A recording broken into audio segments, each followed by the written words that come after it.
In the beautiful land of Bicol, there lies an iconic and majestic volcano known as Mayon. The people of Bicol believe that Mayon volcano, in its near-perfect cone shape, holds a story of love, bravery, and eternal beauty.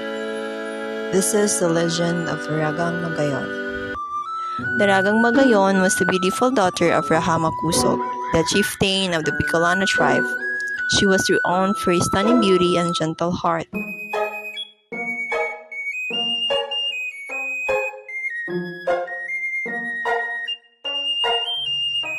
Many suitors sought her hand,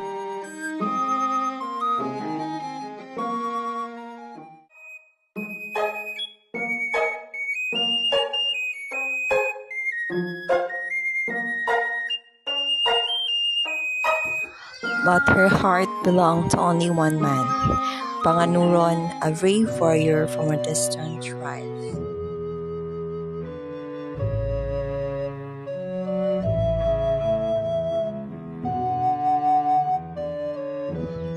My love, Panganuron, you bring joy to my heart, where love must remain hidden, for many will not approve.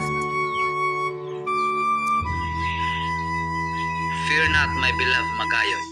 Our love is strong and pure. I will ask your father, your hand in marriage, unite our tribes. However, their happiness was threatened by Pagtuga.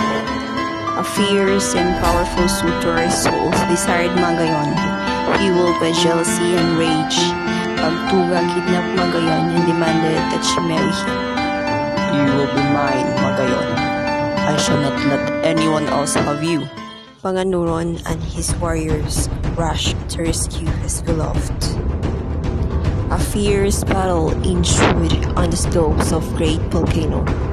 Panganuron fought valiantly, but as fate would have it, both he and Pagtuga fell during the skirmish.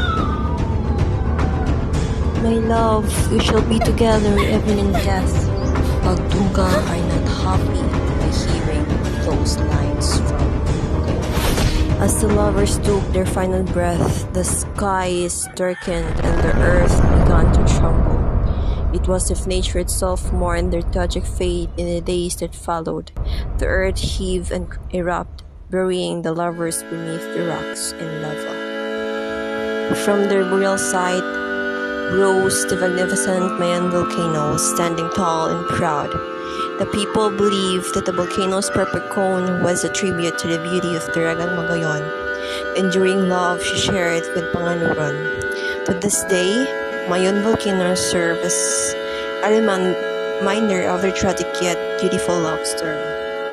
And so, the legend of Mayon volcano lives on, a tale of love, loss, and the timeless beauty that nature can create.